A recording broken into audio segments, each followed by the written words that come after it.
with us on social media at Safin_Aching and at KBC Channel 1, and stream online on Facebook and on YouTube. We begin straight away with one of our stories. At least 164 people have died from floods across the country, while over 100,000 people have been displaced. Devolution Cabinet Secretary Eugene Wamalwa now says at least 23 counties have been affected by the ongoing rains, even as the government intensifies efforts to mitigate the adverse effects of the floods. As various parts of the country continue to experience heavy downpour, Devolution Cabinet Secretary Eugene Wamalwa says the government has intensified efforts to support those affected. Wamalwa saying that over 160 people have lost their lives, while over 100,000 people have been displaced by the heavy rains that continue to leave death, destruction and displacement on their trail. Wale wa Kenya wamepoteza maisha yao kwa mafuriko ni wa Kenya 164. Hao ni zaidi ya Wakenya ambao wamepoteza maisha yao kwa mambo ya corona. Kwa hivyo hili janga ni janga kubwa ambalo tunalichukulia kama serikali kuwa janga la kitaifa, and that is why we are now treating this as an emergency. Speaking in Budalangi constituency, Wamalwa said that at least 23 counties have been affected by the floods, even as he called on individuals living in flood and landslide-prone areas to move to safer ground so as to avert more losses. Mambo ya relief support, particularly to hii area Budalangi na area ya Nyando, na zile area that are actually overwhelmed by the floods. We have mapped out the country na tunajua zile county ambazo zimeathirika pakubwa, na we are going to step up in the round 2 allocation of relief food starting tomorrow, kuhakikisha we have enough food kwa hizi kambi zote ambazo watu wamekimbilia kwa muda ambao watakuwa hapa. Elsewhere, an initiative aimed at distributing relief food as well as other supplies to more than 300 beneficiaries during the holy month of Ramadan has been launched in Tana River and Garissa counties. Nimepata chakula, nimepata mchele, maragwe, ngangano, mafuta, sukari na maziwa. Nashukuru sana. Nimeshukuru sana kwa kupata msaada ya kuendelesha nayo kufungia nayo Ramadhani. Chanzo cha mwezi hii ni Waislamu kutia toba na yule ambaye anajiweza ili aweze kusaidia maskini kwa chakula na mahitaji mengine. ALDEF Program Manager Mohammed Ali says the initiative worth 9 million shillings spearheaded by SABURI'S France in partnership with other stakeholders will see at least 168 households from Garissa benefit from the program, while the rest will be from Tana River County. We have 300 households. In 300 households, actually have been targeting orphans, disabled, elderly people, chronically ill. Meanwhile, Lake Naivasha has recorded its highest water levels due to the ongoing rains, with projections that this could rise further in coming days. The heavy rains have left a trail of destruction, with flower farmers, hoteliers, private individuals and institutions counting losses worth millions of shillings. Kuna shida, maji imeingia mingi mpaka nimepeleka manyumba tabishi na siendelei sasa. According to Lake Naivasha Boat Owners Association Chair David Kilo, the ongoing rains, mainly in the Abadeas, are responsible for the flooding being experienced in the region. Now the long rains have catch up again with the level still high, and as we have just seen around, lots of buildings have been submerged, lots of properties have been submerged upon the lake reclaiming its level. Reporting for Channel 1 News, I'm Jackie Wambiru. Now that report by Jackie Wambiru sets the pace for us to focus on what is happening as well in the Western region. Our reporter Achola Simon is in the Western region in Budalangi constituency, a place that has been known to really get affected by floods year in, year out. Achola, kindly bring us up to speed with what the situation is like, especially now when several parts of the country have been affected by the ongoing heavy rains.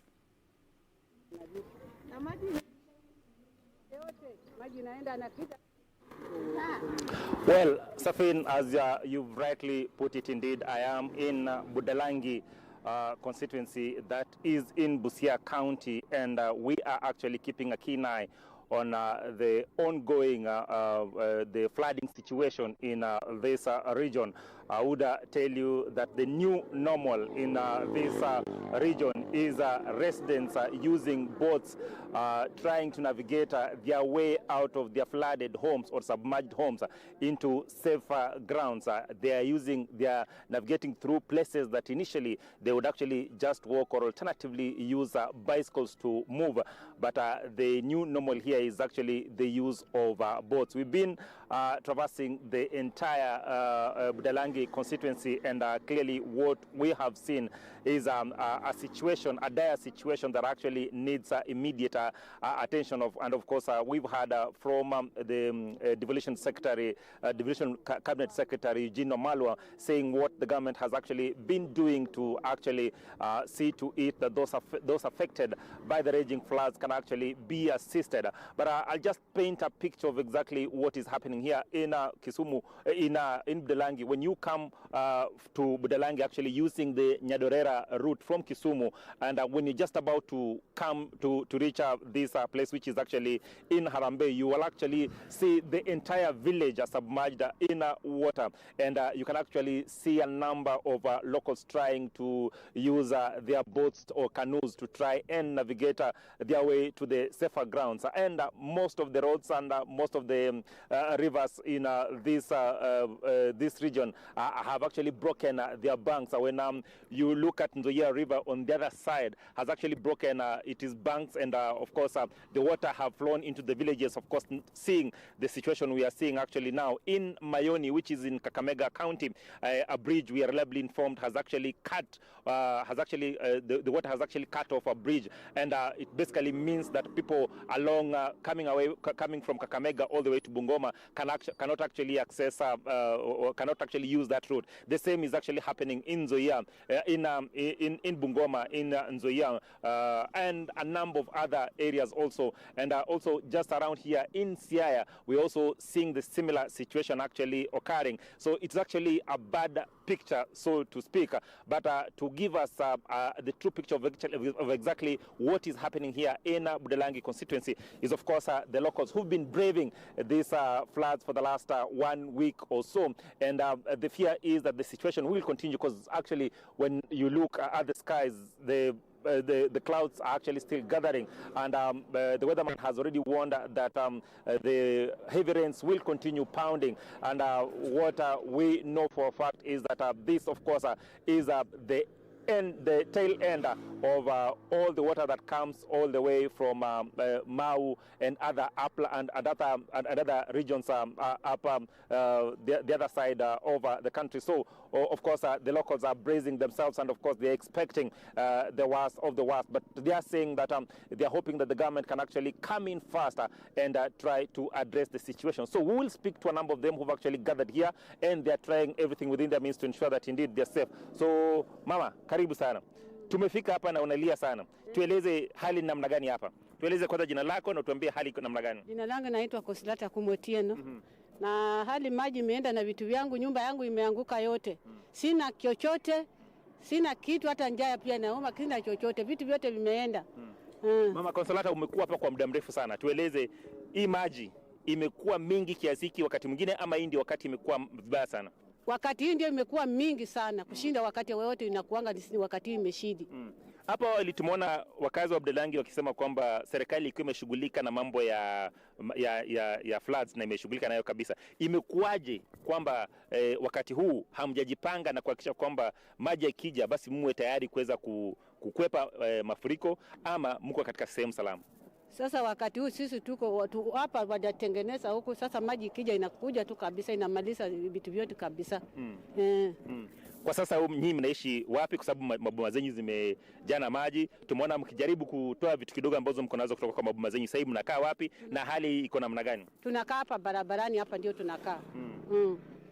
Hali sasa ni mbaya, umbu pia zinatuuma, tuko tu barabarani. Njaa pia inatuuma. Wakati wakazi wengi ambao nimezungumza nao wamelalamika sana njaa, wakasema mambo ya umbu, lakini pia wanasema wakati huu wa corona mnaogopa sana kwamba iwapo serikali haitaweza kuingilia kati, basi mnaona mambo ikiharibika sana katika eneo hili.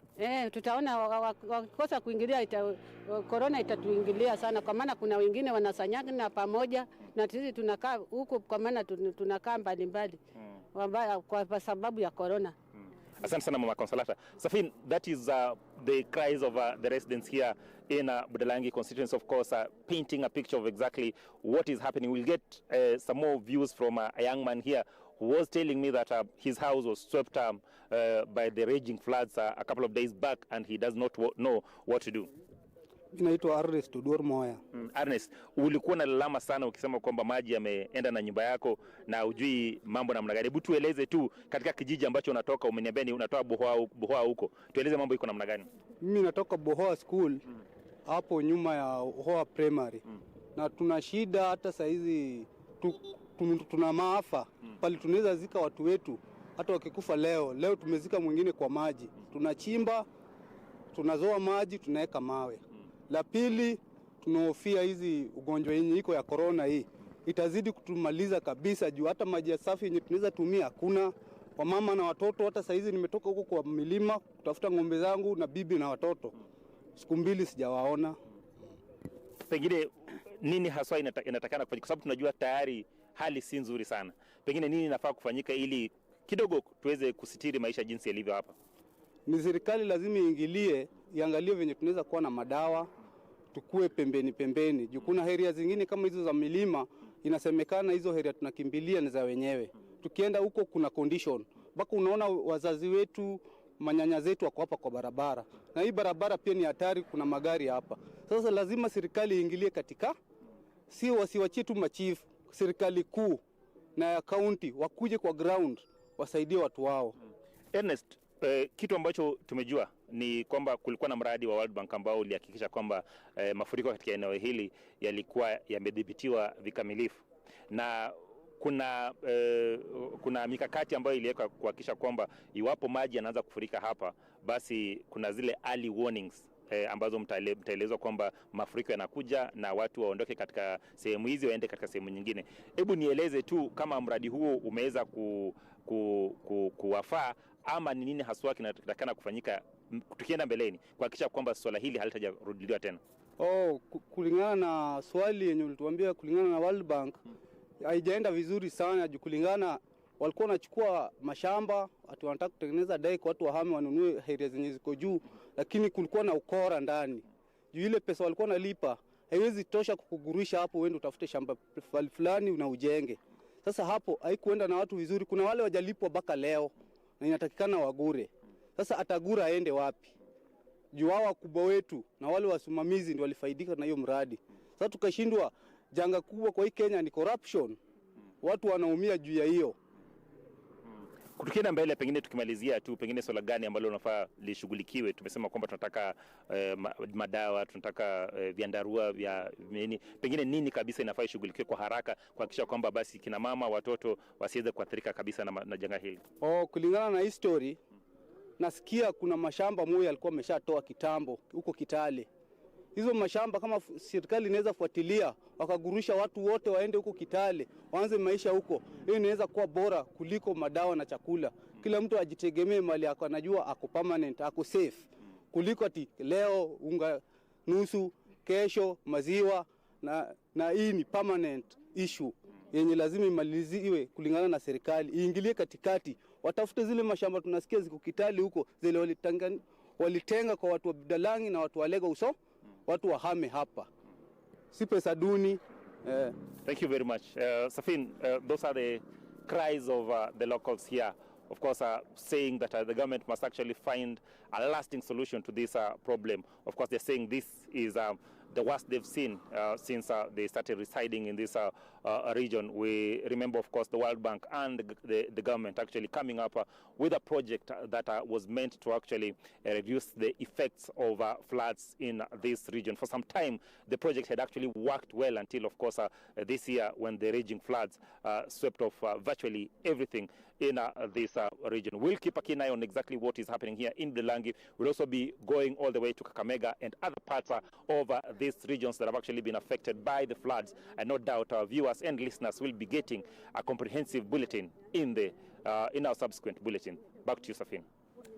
All right, Achola Simon, thank you for that update. Achola talking to a young man there who has not seen his wife and children for 2 days. Really unfortunate, the plight of residents of Budalangi constituency in Busia County as they continue to deal with the impact of the floods that have really wreaked havoc in that part of the country and other counties as well.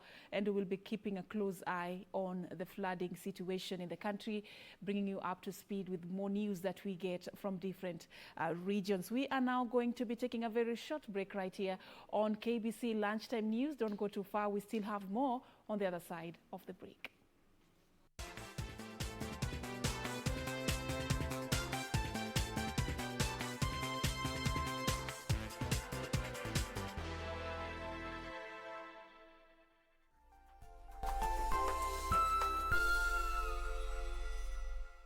Top on Channel 1. I need to go to the hospital to go see your real mother. Elena the crazy. You have to always be sure to take your pills because I have no strength in my hands. No, not my baby. You can let go of her. No, don't take my baby away. It's all right, honey. It's all right. It's okay.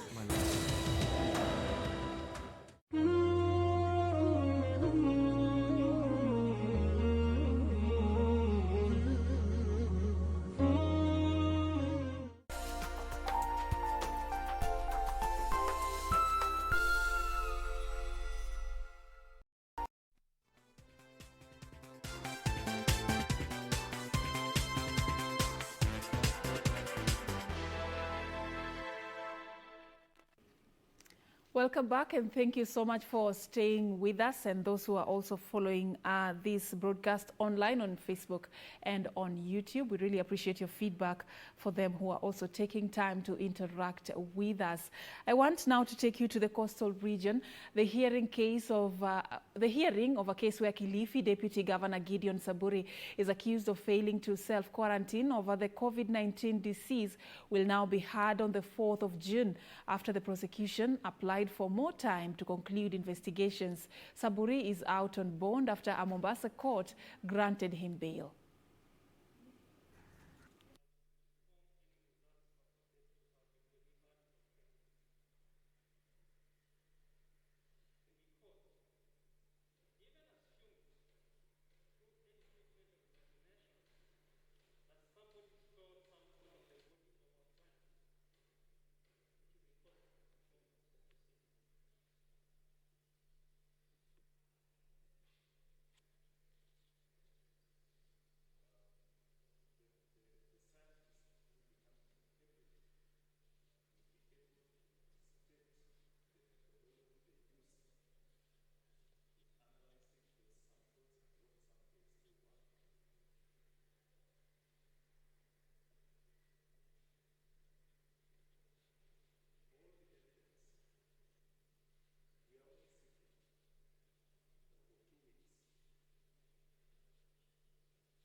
And now we want to take you to other counties to see what is happening in as far as the COVID-19 pandemic is concerned. With the number of positive cases of COVID-19 on an upward trajectory in the country, the national and county governments have intensified efforts aimed at flattening the COVID-19 curve. The efforts coming in the wake of concerns that Kenyans have become lax in observing guidelines issued by the Ministry of Health. Beatrice Gatonye-Ngetich gives us more details. With the government and partners intensifying efforts to contain the spread of coronavirus in the country in the wake of increased positive cases, Safaricom has offered to provide communication resources in a movement to keep the country connected during the COVID-19 pandemic. The initiative will see Safaricom provide 10 million voice call minutes and 33 million SMSs to frontline healthcare workers who are working tirelessly to slow down coronavirus infections within communities. The development coming as Kenyans continue to grapple with adverse effects of the COVID-19 pandemic.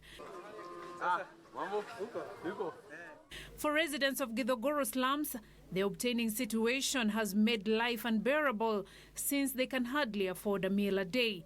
Many say they are casual laborers who offer their services at the neighboring upmarket estates, but their services are no longer required over coronavirus fears. Ugonjwa ya korona imefanya tukae nyumbani, na katikati ya kukaa nyumbani tunaumia, hatuna kia chakula, watoto tuko naye kwa nyumba na inabidi tukae nyumbani. Uchumi imekuwa ngumu ngumu sana, hata saa hii kukula ni shida. Yule kazi tulikuwa tunafanya mijengo huko nje hakuna. Inabidi tunaangukia vitu kama hizo tupate kukula. Elsewhere, Kenyans have been urged not to stigmatize recovered COVID-19 victims and families of those who have succumbed to COVID-19 disease. Dr. Moses Ndongo Mwangi says the Nakuru County Woman Representative Liza Chelule has raised concern over the National Government Affirmative Action Fund disbursed to fight COVID-19 to the counties. National Government Affirmative Action Fund Board released 24,534,000 shillings for 47 counties, with each woman representative receiving 522,000 shillings to buy relief food, tanks, sanitizers, soap, and masks to be distributed to vulnerable people. Tunaenda financial year. Inaonekana pesa mingi inahitajika kwenda kwa maji, sababu most of the towns are not yet connected with water. Kwa hivyo maji ni ya maana sana na inahitajika sana. Kwa hivyo ninasema kwa viongozi wangu wenzangu wengine kwamba wakati tunapofanya mambo ya budget, iwe ni county government, iwe ni national government, tuangalie mambo ya maji sana. And Samburu West Member of Parliament Naisula Lesuda has donated 10,000 masks in effort aimed at cushioning her constituents from the COVID-19 disease. Through the Naisula Lesuda Foundation, the MP said she acquired the masks locally, even as she called on the political class to put politics aside and focus on how to cushion their people from the adverse effects of coronavirus. She at the same time lauded national government for supplying 3,000 liters of sanitizer, which will be distributed to the most vulnerable in the region. Tutaweza kupigana na hili janga kibinafsi. Tungeomba kwamba wale watu wote ambao wangependa kutusaidia ili tuweze kufikia haswa wale ambao hawajiwezi, kwa sanitizers, kwa masks, kwa sabuni, hata kwa maji na kwa chakula. Tungewaomba sana waweze get in touch na sisi kama Samburu West constituency. In the meantime, Mombasa Governor Hassan Joho has appealed to area residents to support efforts aimed at containing the virus, saying the national government was acting in the interests of its citizens. Joho was speaking during the launch of COVID-19 voluntary public mass testing exercise in Likoni sub-county. Serikali yenu ya county government, serikali yenu ya kitaifa haitowaacha mkono. So usiogope kuwa positive. Ukiwa positive, tutakuchukua, tukusaidie, tukupatie matibabu, upone haraka, urudi katika jamii yako. So tokeni wengi tu mupimwe, tokeni tu wengi mfanye nini? Mupimwe. Msisikize wale watu ambao wanabweka sana, don't listen to them. Elsewhere, parents with children with disabilities in Laikipia North have received training on their native language on how to keep the COVID-19 spread at bay. Under Sangida Foundation, over 70 families were trained on how to keep social distance, proper ways of wearing masks, as well as how to wash their hands, among other guidelines set by the Ministry of Health. Leo tumefurahi sana, tumepata mafunzo ya corona. Tumesikia ndio kuna corona, lakini hatujajua jinsi ya kuiweza kujikinga na corona, lakini leo tumeshukuru sana. Tumeletewa mafunzo ya corona, tumejua vile mtu anaweza kohoa, na pia tumeletewa mask, tumejua kunawa mikono, kutumia sabuni na maji yanayotiririka. Hii ugonjwa ya corona si ya watu ambao wametoka ngambo ama watu wa Nairobi, watu wa town, pia hata watu wakiwa hapa nyumbani wanaweza pata corona. Na wasiogope kuosha mikono, wasiogope ku keep social distance na vitu zote ambazo tumewafundisha, kwa sababu kidogo wafugaji hawajapata hiyo information ya kutosha. Meanwhile, Bomet County government has installed fumigation booths across major market centers in its fight against COVID-19 disease. Area Governor Hilary Barchok said the booths stationed at entrance of every major market will help slow COVID-19 infections. We have these fumigation cabins that we have installed, and it will be installed in all the closed and closed markets in Bomet, in Mokogoshek, in Sotik, in Jebunya, and Mulot. Screening sports checks on all the entry points in Mulot, Jebilat, and Tarajasita, and even are ongoing, even as we are speaking, so that we ensure that our people are safe. Beatrice Gatonyangetich, Channel 1 News. And now, Kenyans have been challenged to plant more trees during the COVID-19 pandemic as part of ongoing efforts aimed at regenerating the country's forest cover. Speaking during an exercise to plant trees at the Professor Wangari Maathai Corner in Karura Forest, Kenya Forest Service Chief Conservator of Forest Julius Kamau said the pandemic has seen many Kenyans visit forested areas to reconnect with nature. 600 seedlings were planted during this exercise that saw officers from the Kenya Forest Service partner with other stakeholders as part of the national tree planting campaign that has seen 1 million seedlings planted across the 107 forest stations in the country in the month of April.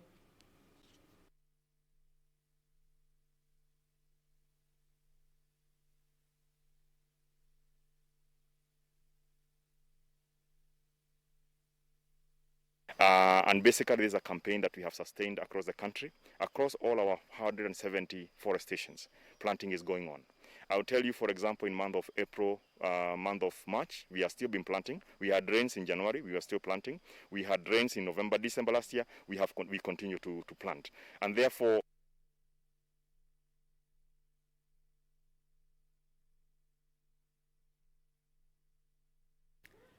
all right, and now from matters the tree planting in this season to the state of security in Laikipia, where residents of Ngarwa in Laikipia are up in arms over rising cases of insecurity in the area. The distressed locals claim that attacks are being perpetrated by livestock raiders from neighboring region who invade at will despite heavy security presence. Residents of Ngarwa in Laikipia County are worried lot. Their troubles emanating from cases of attacks from bandits that have been on the rise in the recent times.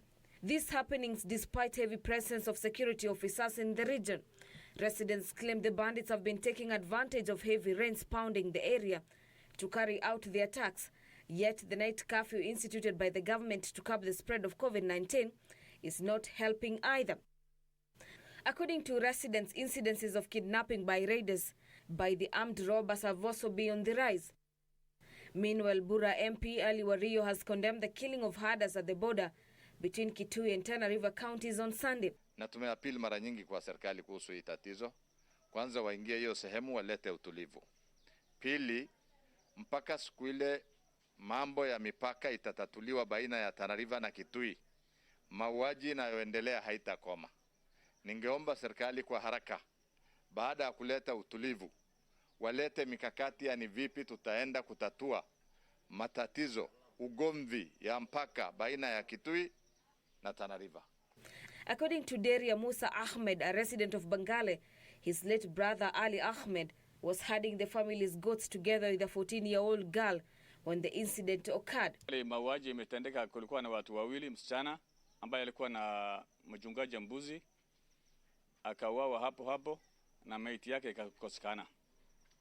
Mtu abiri alikuwa huyu mtu ameded sahi hapa kwa hii hospitali, ndio tulipata akiwa amedungwa mishale kutoka hapa mgongo na ikatokesea hapo.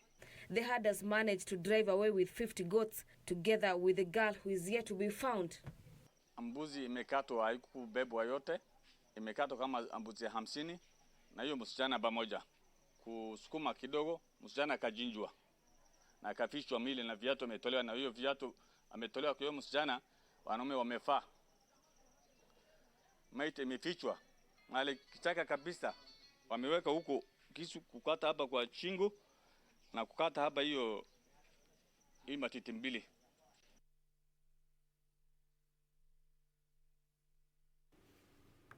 Now, the number of coronavirus-related deaths around the world has surpassed 250,000, according to data compiled by Johns Hopkins University.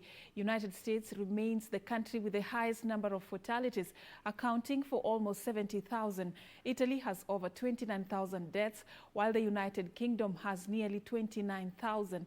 The number of confirmed cases now stands at over 3.6 million, while nearly 1.2 million people have recovered from COVID-19. Some 252,443 people around the world have now died from COVID-19. That is according to data compiled by Johns Hopkins University. The number of confirmed cases exceeds 3.6 million, while nearly 1.2 million people have recovered.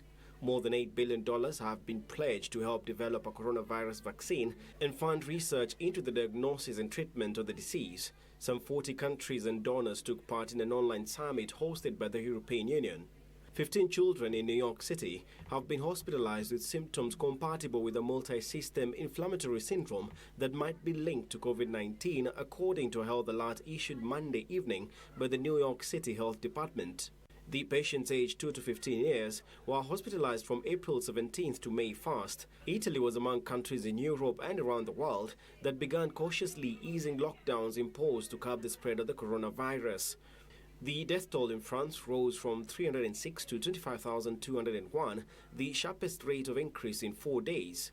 And indigenous leaders in Brazil have asked the World Health Organization to set up an emergency fund to help protect their communities from the coronavirus. In a letter to WHO, the group asked for help to provide personal protective equipment that is unavailable to health workers in tribal reservations and villages. China's National Health Commission says the country found just one case of coronavirus on Monday in someone who had returned from overseas. It also reported 15 asymptomatic cases of the disease. Malaysia and India are among countries in Asia that began to ease parts of their lockdown starting Monday. New Delhi authorities have imposed a 70% tax on the retail price of alcohol after social distancing violations occurred when liquor shops opened for the first time in 5 weeks on Monday.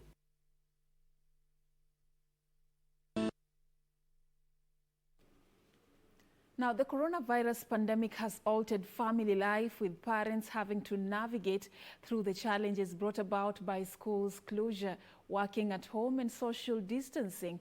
And as families struggle to navigate through the challenges, how best then can parents take care of school-going children?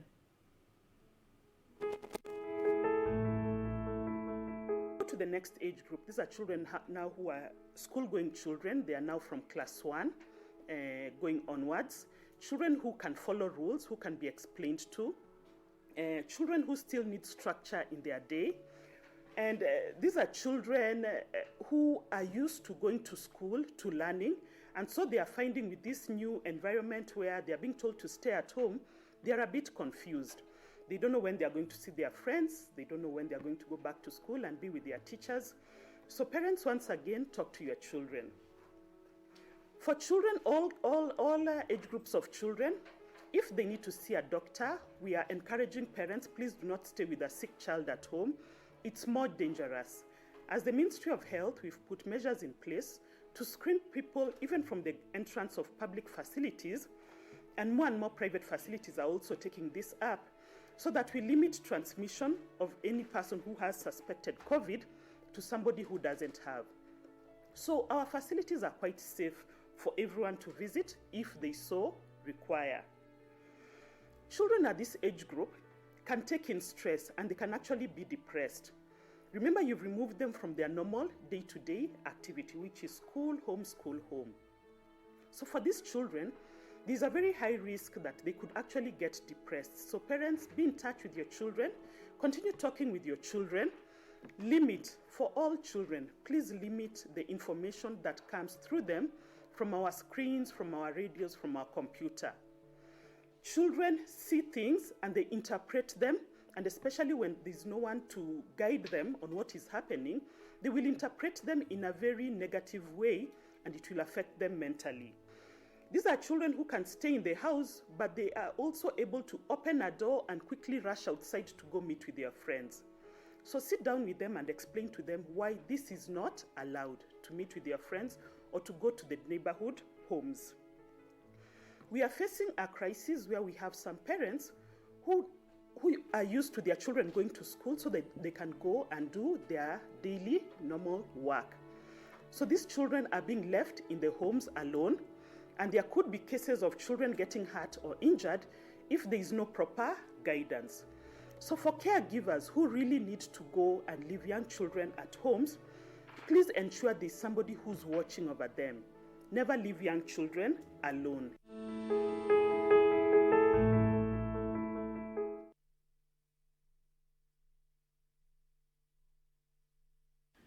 And away from that matter, the National Police Service is now calling on members of the public to continue cooperating with authorities in implementing the regulations aimed at curbing the spread of COVID-19, while maintaining that the police department's sole aim at the moment is to help flatten the coronavirus curve.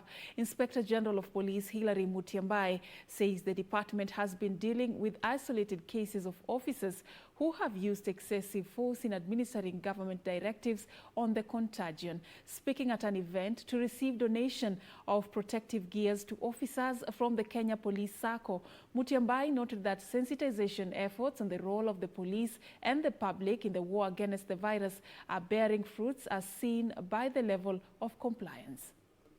All the Kenyans to work closely with the police.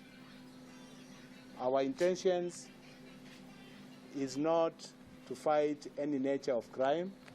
Our intentions is to ensure that the disease curve start flattening by all the members of public obeying their MOH directives. We have been having few complaints here and there, and I want to take this opportunity where police have been involved in excessive actions. Internally, our system has been dealing with that, and I want to report today that I'm very happy. No more complaints from members of public on police, what you have been calling brutality. This is because, as management of the National Police Service, we have taken it very seriously, and as we have been working with the members of the Fourth Estate, through you and the other channels, we have been able not only to take punitive action on our officers, but also to advise our officers on the guidelines, how we are supposed to enforce these directives.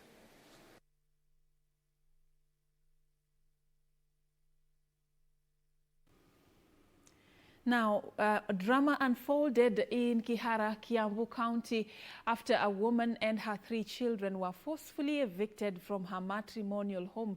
According to Monica Mudhoni, the dispute and misunderstanding started after her husband relocated to Ireland and stopped paying school fees for the children. Kiambu County Police Commander Ali Nuno, however, says the eviction was lawful and the family had encroached on the said piece of land. Ya, ikafika mahali alipokuja yeye ninamuuliza ni nini kibaya, yeye haniambii chochote. Ikafika mahali hata akasema ya kwamba nataka nitoke mahali hapa niende, ya kwamba ametoa hii promises amepatia kanisa. Ikafika mahali akanitoa nje, akasema ya kwamba mimi nitoke kanisani. Akakuja akaniletea askari. Jana imekuwa safari ya 5. Jumanne kuna wengine walikuja na wakanichapa.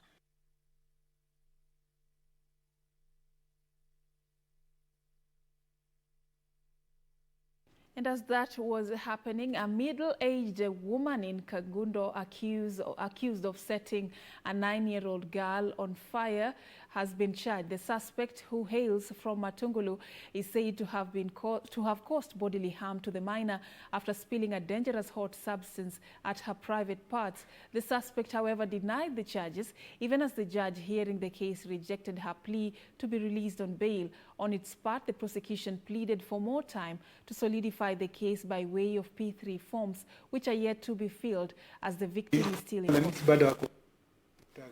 Na hali yake si mzuri. Nasikia? Kwa hiyo hata P3 form bado haijajazwa. Tena anasema ni mtoto wako. Chances are that ukiwa nje unaweza interfere na witnesses or the case. Kwa sasa hivi anaomba uwekwe ndani kwa muda ya siku 14. Hali yake ijulikane vizuri kabla hujapewa pona.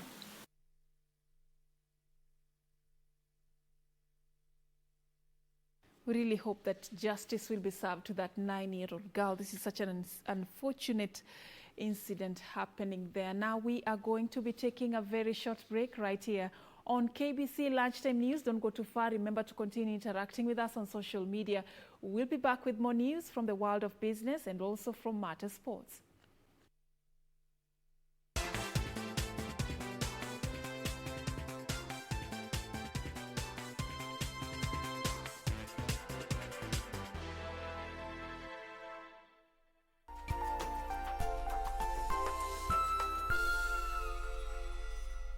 On the next episode of Elena's Ghost. Help her now, Elena could lose her sanity forever. She's not very well in the head now. Is she crazy? No, not crazy, no. They're going to be real nice to you. I'll buy you some clothes and some surprises, and then I'm going to need you to sign a document for me. Karina, the lives of both Latonia and Elena LaFay are in danger. And now with this document that's in my hands here, I won't just be able to claim her inheritance, but I'll be able to handle her assets as well. Next on. Nekana vizuri. Ni nzuri sana. Jawahi kula kuku? Au kuna sababu nyingine? Umekuja hapa kwa ajili ya kuiba kuku wangu? Nakana kicheche kuliko mimi. Jamani John, kicheche ananipiga mwizi wa kuku. Ninakupiga ndio nini sasa? Wasambazaji wote wengi wanakataa kuchukua bidhaa kutoka kwetu. Ni kama wameambiana. Ninyi mnafanya kazi gani ese? Hata unalalamikia kila siku. Nenda haraka kulitatua hilo.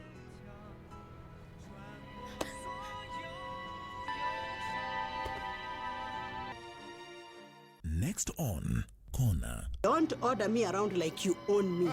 Basi nitaenda nijitengenezee mwenyewe. Staki uende ukanichafulie kitchen yangu. Love does last, but with lots of hard work and commitment. But I feel like I've tried my best and I keep getting the same results. You shouldn't give up, my dear. My father was a kind man, and he took Angela in because his own parents couldn't take care of him. There's 1,000 other children like that on the streets. Why this one? Since he's gone, I felt empty inside.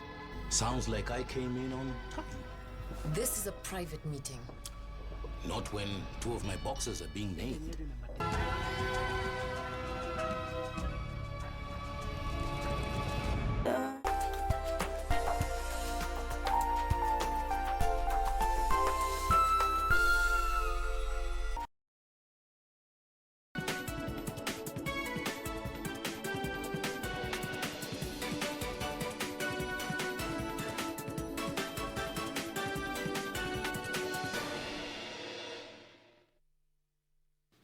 We are now going to be crossing over to the world of business. Investors with the local boys lost 173 billion shillings worth of paper money as coronavirus pandemic led to panic selling. Listed firms also lost 14% of their value last month, according to the Capital Markets Authority. CMA says foreign investors dominated market activities between January and March, accounting for more than 80% of all transactions. So Brian Kimani tells us more. Even before the coronavirus, the Nairobi Securities Exchange was on a free fall, with market capitalization plunging from a high of 5.2 trillion shillings in 2013 to the current 2.2 trillion shillings. The poor performance has been attributed to bad economic environment, leading to mass exodus by most investors. The market has been on a dry spell with no major initial public offer in the last 7 years. This has led to a significant drop in shares value, where investors have lost 173 billion shillings, as a combination of factors including coronavirus outbreak led to panic selling.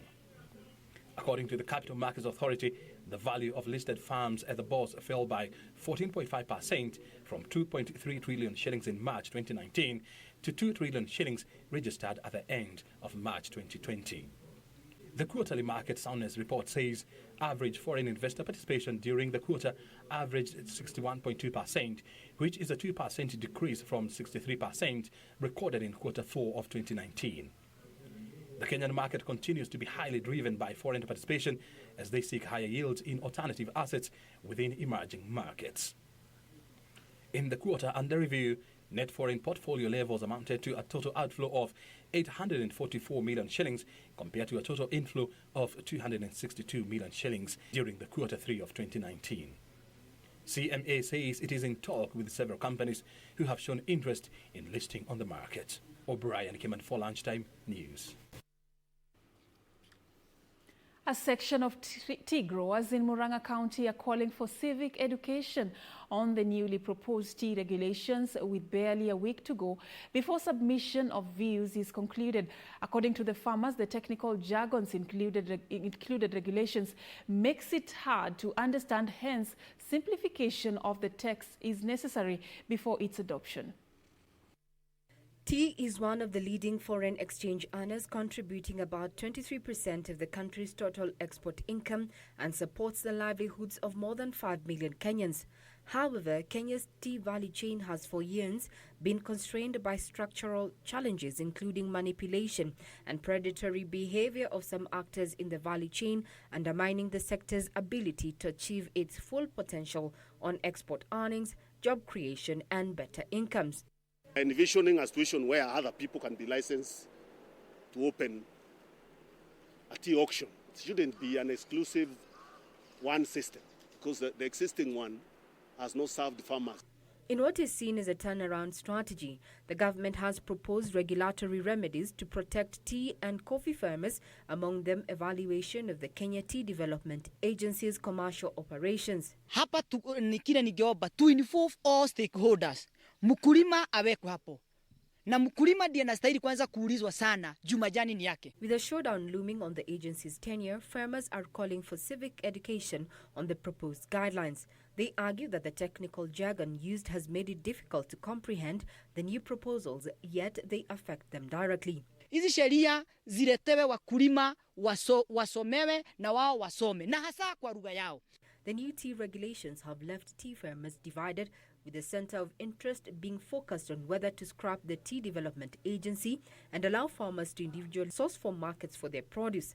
Kuna zile subsidiary companies tuko nazo, kama tuko na Majani Insurance, tuko na ingine tunaita Green Feather, na kama hapa hii region tuko na Metumi Hydropower. Inaonekana hii tukinyaganywa license juu ya kutofikisha mambo yenye serikali inataka, hiyo vitu na tunapata dividend kwake, ni kama hiyo pesa itakuwa inapotea. Further, as part of the regulatory remedies, proposes that all teas produced in Kenya for the export market should be sold exclusively through the auction process. As such, a sale by private treaty, commonly known as direct sales overseas, will be outlawed. Farmers barely have a week to submit their views to the Ministry of Agriculture. Now, the construction timeline of the Lamu Port South Sudan-Ethiopia transport corridor is well on course despite the coronavirus pandemic that has impacted the progress of the project. According to the contractor, China Communications Construction Company, all workers have been directed to move to the camp to reduce the risk of infection as completion of the first 3 berths nears. From above, the layout of the first 3 berths at the Lamu port is clearly visible as the 2.5 trillion shillings project begins to take shape. The Lapset Corridor project plan includes a 32-berth port, transportation hubs for railway, highway and international airports in Lamu, Isiolo and Lodwar, an oil pipeline from South Sudan, Uganda and Ethiopia to Lamu port, an oil refinery, and 3 resort cities in Isiolo, Lamu, and Turkana. However, despite the coronavirus outbreak that has forced the government to impose partial lockdowns and defined curfew hours, construction of the port project has proceeded smoothly as workers on the site embark on measures aimed at reducing the risk of COVID-19 infections. At first, when this camp was closed, most of them didn't know why this camp was closed.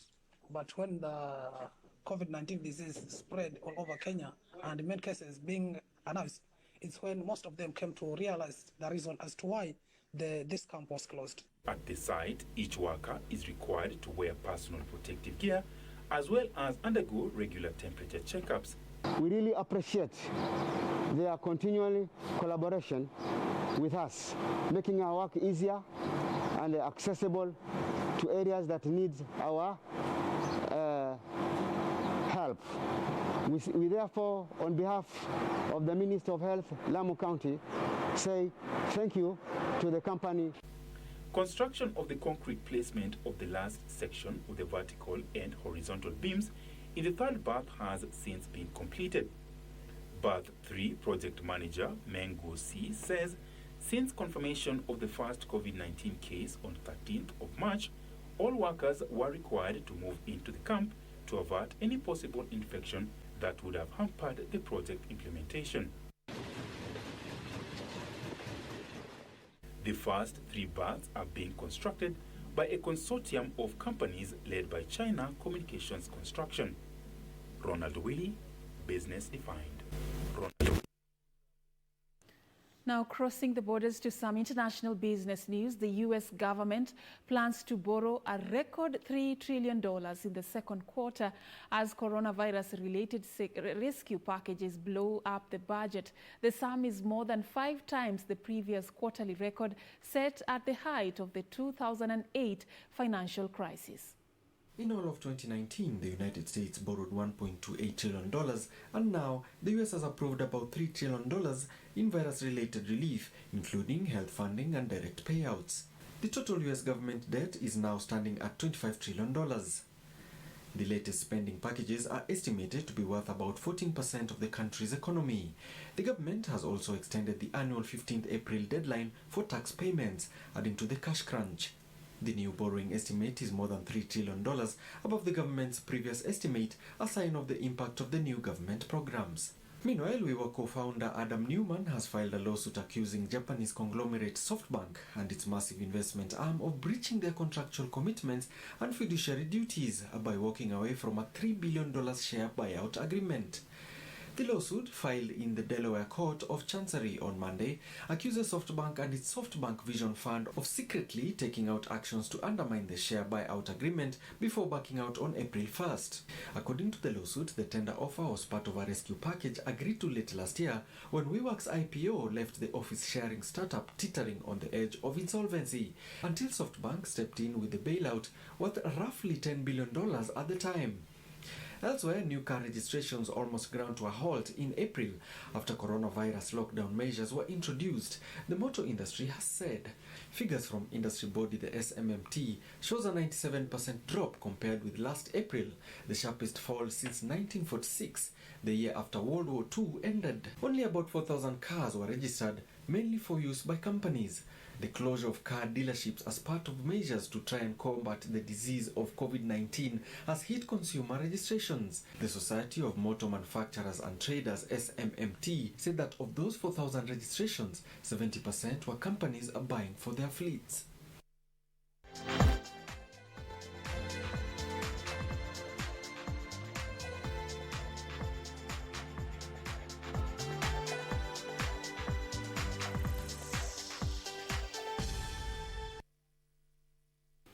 Time for us to focus on matters sports. World number 1 Novak Djokovic has filmed himself back training on court in Spain despite a ban still in place in the country over the use of sports facilities. Meanwhile, USA women football team's co-captains Alex Morgan and Megan Rapinoe have said they will appeal against their defeat in a lawsuit for equal pay with the men's national team.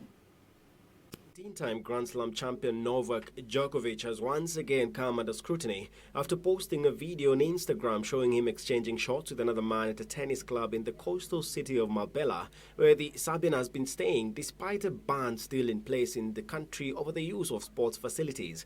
On Monday, Spain loosened some of the lockdown measures that had been in place since mid-March because of the coronavirus pandemic, allowing professional athletes to return to practice. However, sports facilities are supposed to remain closed at least until next week in most parts of the country, with the exception of training centers for teams in professional leagues in sports such as football. The Spanish Tennis Federation said in a statement on Monday that professional players in Spain were allowed to exercise by themselves or with a coach, but not yet on a tennis court. Late last month, Djokovic was criticized by a high-ranking Serbian official for spreading coronavirus misconceptions in Serbia. This came after he controversially claimed that he may reject the coronavirus vaccine if it is forced upon him in the future, admitting that he could skip tournaments if he is forced to vaccinate. Also, USA women football team's co-captains Alex Morgan and Megan Rapinoe have expressed their disbelief after a California court judge dismissed the equal pay lawsuit filed by the U.S. women's national team late last week. The 2019 World Cup winners' long-running feud with the United States Soccer Federation has been a public and bitter battle, and the players had been seeking $66 million in damages under the Equal Pay Act.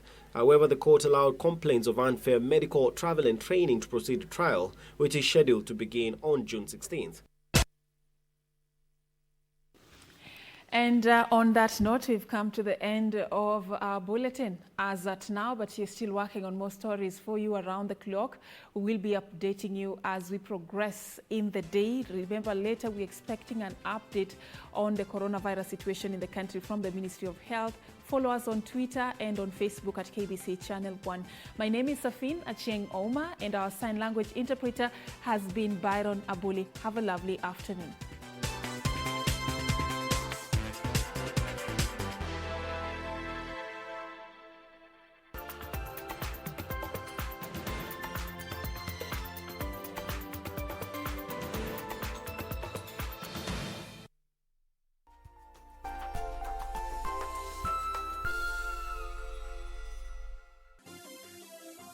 Vera Beauty College. Vera Beauty and Fashion College, with branches in Nairobi, Eldoret, Thika and Meru. Did you know that we are a TVET approved institution?